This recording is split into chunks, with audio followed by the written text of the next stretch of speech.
fi mu hutawa ba zai fi mu jin daɗi ba. Ƙarya ne wallahi, ƙarya ne wallahi. Kai zuwan yaro an so min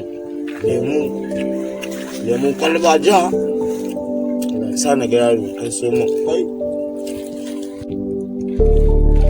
Zo mana yaro, Allah da zo na aike ka, ya kuri zo mana aba. Allah taimako dai nake so kamar da Allah, dan an so min lemu. Gaskiya yau na ci daɗi wallahi. Kaga yaron nan ya kawo min lemun nan. Ba karamin daɗi abin da ya ba. Kai ya haka dawo a ina yake? A ina? Wannan Lemu. ba wannan na ce ka siyo ma lemun kwalba ka je ka siyo mu wannan. Kai da ka ce lemu kuma wannan ai lemu. Wannan ba wannan mu dalla je ka mai da mu ka ce ko zinale ne je ka ga bacci ne wannan. A ce ka siyo lemun kwalba ka je ka siyo wannan lemu ne. Wannan ai ba lemu bane ai. Wannan a wanci ne wannan. Mun ce an yanka wa su samu. An yanka.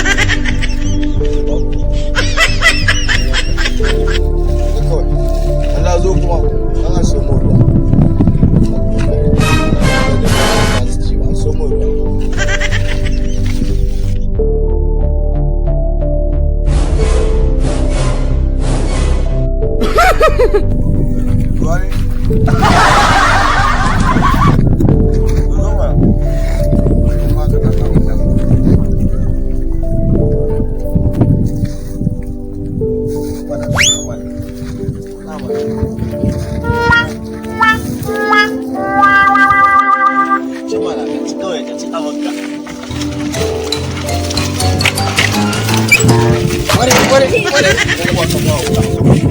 Zaka gwada ma hauka na aike ka siyo min lemun kwalba ka siyo min wannan lemun yanzu kuma na aike ka siyo min ruwa kana kawo min wannan ruwa.